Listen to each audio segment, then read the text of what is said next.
कहानी की शुरुआत में हम बैरी नाम के एक आदमी को देखते हैं जो पैसों से भरे कुछ बैग्स अपने घर पर लेकर आया। ये देखकर बैरी परेशान हो गया कि इतने पैसों को वो कहाँ रखेगा। घर पूरा भर चुका है, दफनाने तक के लिए जगह नहीं है। जहाँ भी उसने खोदा उसे पुराना दफनाया हुआ पैसा ही मिला। अब बैरी ने सोचा कि इन पैसों को घोड़ों के तबेले में छुपा देता हूँ, लेकिन जैसे ही उसने पैसे छुपाने के लिए दरवाजा खोला, ढेर सारे पैसे उसके ऊपर गिर पड़े। पूरे तबेले में नोट ही नोट फैल गए। लेकिन हमेशा से उसके पास इतना पैसा नहीं था। आज से कुछ साल पहले वो बस एक एयरलाइन में पायलट था। बैरी की गर्लफ्रेंड बहुत खूबसूरत है और वो अपनी जिंदगी में भी काफी खुश था। बैरी को लगा कि उसकी पूरी जिंदगी ऐसे ही खुशी खुशी निकलेगी, लेकिन फिर अचानक से मुसीबत ने दस्तक दे दी। एक शाम जब बैरी अपने होटल में आराम करने पहुंचा तो एक दाढ़ी वाला आदमी वहां उससे मिलने आया और बैरी को ब्लैकमेल करने लगा। उसने बैरी के ऊपर पैसों के लिए सिगार की स्मगलिंग करने का आरोप लगाया। ये सुनकर बैरी के पसीने छूट गए,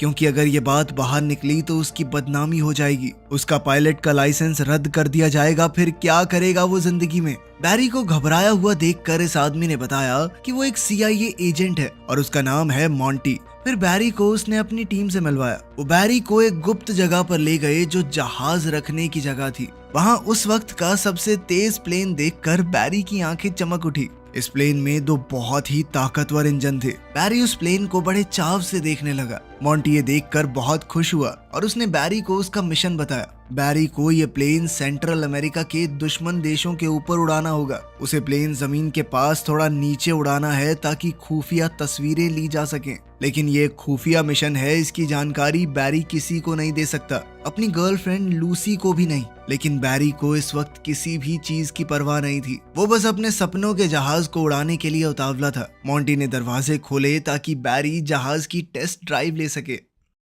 घर जाकर उसने लूसी को बताया कि मुझे अभी वाली नौकरी छोड़नी है, क्योंकि मुझे एक दूसरी कंपनी में बहुत अच्छा काम मिला है। उसने अपने मिशन का कोई जिक्र नहीं किया। लूसी को ये बात बड़ी ही अजीब लगी। कोई पायलट एक एयरलाइन में कैप्टन की नौकरी छोड़कर एक अनजान कंपनी में क्यों काम करना चाहेगा। उसी रात एक फ्लाइट के दौरान बैरी अचानक से कॉकपिट छोड़कर निकल गया, अपनी जिंदगी की एक नई शुरुआत करने। उसके बाद से बैरी मॉन्टी का आदमी बन गया। वो सेंट्रल अमेरिका के देशों में अंदर तक जहाज उड़ाता और हर तरह के खतरे का सामना करता ताकि वो खुफिया तस्वीरें ले सके। हर बार सफर बहुत खतरनाक होता, लेकिन बैरी को अब इसी में मजा आने लगा था। मॉन्टी ने जब तस्वीरें अपने सीनियर्स को दिखाई तो लोग बहुत तारीफ करने लगे, लेकिन अभी तक बैरी ने लूसी को कुछ नहीं बताया था। उन दोनों की शादी भी हो गई और अब एक बेटी भी है, लेकिन बैरी की आमदनी अब कुछ खास नहीं हो रही। बैरी ने मॉन्टी से कहा कि देख भाई, इतने में तो गुजारा नहीं हो सकता ना आदमी का, कुछ करना। लेकिन मॉन्टी ने इस बारे में कुछ नहीं किया। अब मॉन्टी ने बैरी को पनामा में एक नया मिशन सौंप दिया। बैरी को ऐसे मिशन की आदत हो चुकी है। उसने बड़े आराम से ये काम पूरा कर लिया।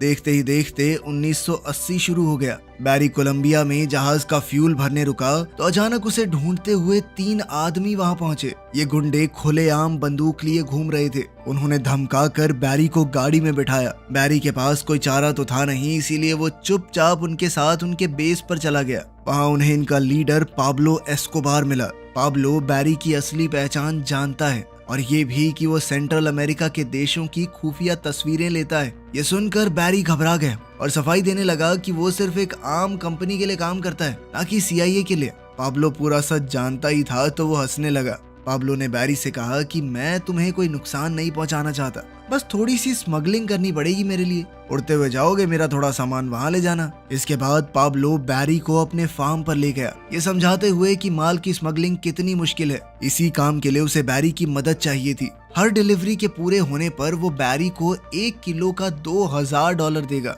बैरी ये सुनकर बहुत ज्यादा खुश हो गया। इस सब में तो फोटो खींचने से भी ज्यादा पैसे मिलेंगे। लेकिन जब उसने पूरे सिस्टम को समझा तो बैरी को समझ आया कि कमी कहाँ पर है। जो रनवे पाब्लो ने बनाया था वो बहुत ज्यादा छोटा है और बहुत से पायलट पहले भी टेक ऑफ करते हुए मर चुके हैं। बैरी ने कहा कि ये रनवे थोड़ा लंबा कर लो ना, पैसे की कमी है तुम्हारे पास। लेकिन पाब्लो ने कहा कि अगर काम करना है तो करो, नहीं तो निकलो यहाँ से, सुझाव देने की जरूरत नहीं है। ये सुनकर तो बैरी की ईगो हर्ट हो गई। उसने फैसला लिया कि अब तो मैं इतने ही रनवे में उड़ा के दिखाऊंगा प्लेन। उसने कहा कि ये डिलीवरी तुम्हारे हिसाब से नहीं होगी, मैं बताऊंगा कि सामान कैसे डिलीवर होगा। उसने पाब्लो को एक जगह बताई कि वहाँ खुले मैदान है, मैं प्लेन को बिल्कुल नीचे ले जाकर सामान गिरा दूंगा, वहाँ तुम अपने आदमी भेजकर सामान उठवा लेना। पाब्लो मान गया और सारा सामान लोड करवाया। जैसे ही जाने की तैयारी पूरी हुई, बैरी ने देखा कि प्लेन के अंदर पाब्लो का एक आदमी पायलट की जगह पर बैठा है। लेकिन बैरी ने समझाया कि इस प्लेन में पहले ही काफी सामान है, इससे ज्यादा भार नहीं उठा सकता प्लेन,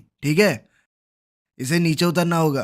पाब्लो ने उस आदमी को उतार लिया और फिर बैरी निकलने लगा। पाब्लो ने गुड लक के तौर पर बैरी को एक क्रॉस तोहफे में दिया। बैरी ने उड़ान भरी, इस बात से अनजान कि पाब्लो और उसके आदमी उसकी जान पर सट्टा लगा रहे थे कि वो प्लेन को यहाँ से उड़ा भी पाएगा या नहीं। बैरी ने पूरी समझदारी से टेक ऑफ किया, लेकिन सामान भारी होने की वजह से प्लेन एक बार को तो नीचे आ गया था, लेकिन फिर वो दोबारा से उड़ाते हुए पेड़ों के बीच से उसे ले गया। लेकिन फिर वो जैसे ही यूएसए की एयर स्पेस में पहुंचा, वो मिलिट्री के रेडार में आ गया। इस बात से अनजान बैरी जल्दी ही उस पॉइंट की तरफ बढ़ने लगा जहां उसे सामान छोड़ना है। बैरी ने ऑटो पायलट दबाया, नीचे का हैच खोला और सामान नीचे गिरा दिया। इसी के साथ बैरी की डिलीवरी पूरी हो गई थी। अगली बार जब बैरी कोलंबिया आया तो पाब्लो और उसके भाइयों ने उसके लिए वेलकम पार्टी रखी और बैरी को उसका कमाया पैसों से भरा बैग दिया। लेकिन इससे पहले बैरी अपनी खुशी मना पाता, कुछ फौजी वहां पर आ गए और पाब्लो के बंगले को घेर लिया। पाब्लो ने बैरी से कहा कि तुम अंदर ही रहना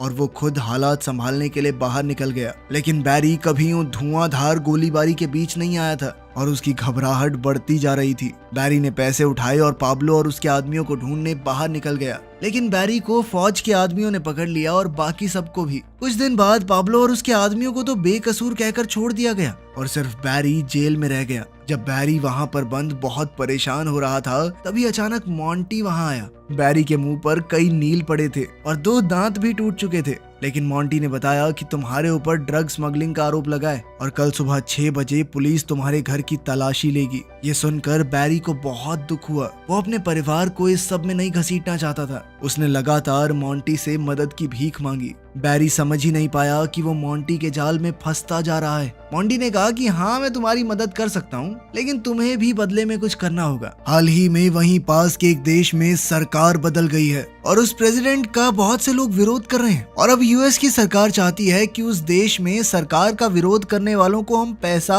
और हथियार भेजें, लेकिन किसी को पता न चले कि हमने भेजे हैं। अमेरिका का नाम नहीं आना चाहिए कहीं पर। और इस काम को करने का जिम्मा मॉन्टी के ऊपर ही आया था और अब तो मॉन्टी के पास एक काबिल पायलट भी है। मॉन्टी बैरी का क्रिमिनल रिकॉर्ड तो नहीं मिटा सकता, लेकिन उसने बैरी को सलाह दी कि तुम्हें घर बदलना होगा। एक छोटा सा शहर है मीना, वहाँ पर मिलना मुझसे। बैरी के पास कोई रास्ता तो था नहीं, इसीलिए उसने घर पहुंचकर लूसी और अपनी बेटी को उठाया और कहा कि जल्दी से बैग पैक करो, हम जल्द ही यहाँ से निकलेंगे। बैरी की इस हरकत से लूसी को शक हुआ। लूसी ने बार बार पूछा कि हो क्या रहा है ये सब, लेकिन बैरी कुछ भी समझाने की हालत में नहीं था। उसने लूसी से कहा कि मुझ पर भरोसा रखो। सुबह होते ही पूरा परिवार सारा सामान बांधकर उस जगह से निकल गया।